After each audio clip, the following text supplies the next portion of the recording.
Assalamualaikum warahmatullahi wabarakatuh.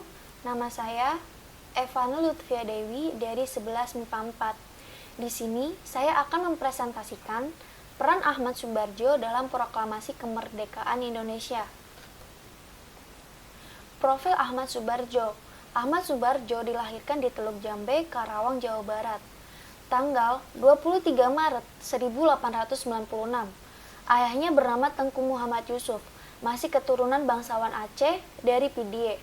Kakek Ahmad Soebardjo dari pihak ayah adalah Ule Balang dan ulama di wilayah Luang Putu.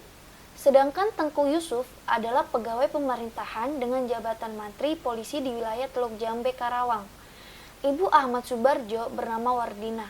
Ia keturunan Jawa Bugis dan merupakan anak dari camat di Teluk Kagung, Cirebon.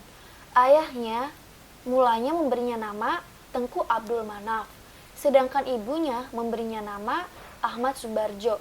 Nama Dejojo di Suerjo ditambahkannya sendiri setelah dewasa, saat ia ditahan di penjara Ponorogo karena peristiwa 3 Juli 1946. Ia bersekolah di Hogerege Bulgar School Jakarta. Saat ini setara dengan sekolah menengah atas atau SMA. Pada tahun 1917, ia kemudian melanjutkan pendidikannya di Universitas Leiden, Belkalian, dan memperoleh ijazah Master in the Rechten. Saat ini setara dengan sarjana hukum di bidang undang-undang pada tahun 1933. Peran Ahmad Soebardjo dalam proklamasi. Semasa masih menjadi mahasiswa, Soebardjo aktif dalam memperjuangkan kemerdekaan Indonesia melalui beberapa organisasi seperti Jong Java dan Persatuan Mahasiswa di Indonesia di Belkalian. Pada bulan Februari 1927, ia pun menjadi wakil Indonesia bersama dengan Muhammad Hatta dan para ahli gerakan-gerakan Indonesia pada persidangan antarbangsa Liga menentang imperialisme dan penindasan penjajah. Yang pertama di Brussels dan kemudian di Jerman. Pada persidangan pertama itu juga ada Jawaharlal Nehru dan pemimpin-pemimpin nasional yang terkenal dari Asia dan Afrika sewaktu kembalinya ke Indonesia.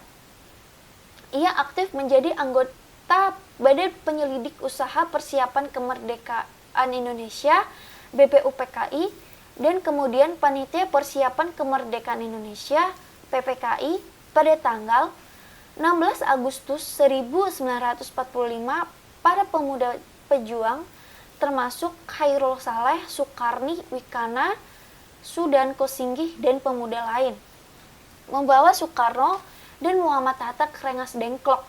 Tujuannya adalah agar Insinyur Soekarno dan Dr. Andes Muhammad Hatta tidak terpengaruh oleh Jepang. Peristiwa ini dinamakan peristiwa Rengas Dengklok. Di sini mereka kembali meyakinkan Soekarno bahwa Jepang telah menyerah dan para pejuang telah siap untuk melawan Jepang, apapun resikonya. Di Jakarta, golongan pemuda, Wikana, dan golongan tua yaitu Ahmad Soebardjo melakukan perundingan.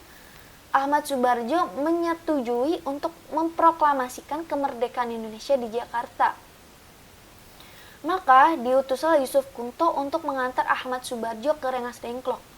Ahmad Soebardjo berhasil meyakinkan para pemuda untuk tidak terburu-buru memproklamasikan kemerdekaan. Bahkan Ahmad Soebardjo memberikan jaminan dengan taruhan nyawa bahwa proklamasi kemerdekaan akan diumumkan pada tanggal 17 Agustus 1945 selambat-lambatnya pukul 11.30.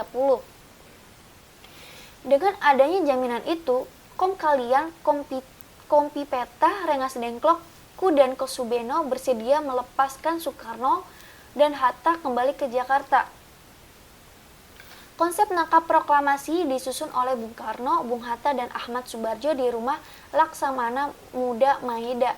Setelah selesai dan berargumentasi dengan para pemuda, dini hari 17 Agustus 1945, Bung Karno pun segera memerintahkan Sayuti Malik untuk mengetik naskah proklamasi.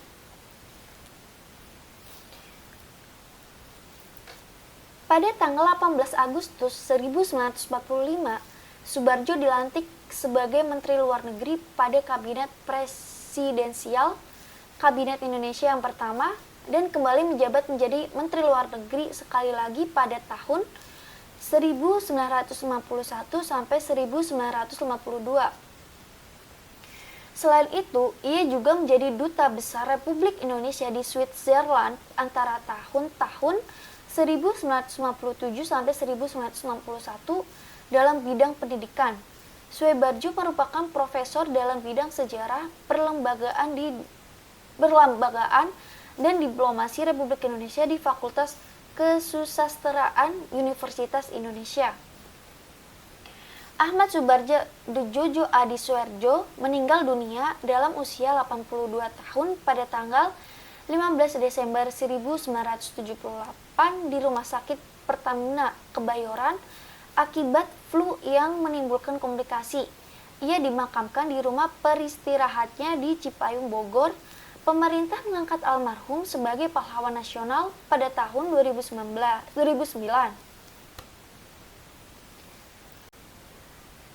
Sekian yang dapat saya sampaikan. Mohon maaf bila ada kata yang salah. Billahi taufiq wal hidayah. Wassalamualaikum warahmatullahi wabarakatuh.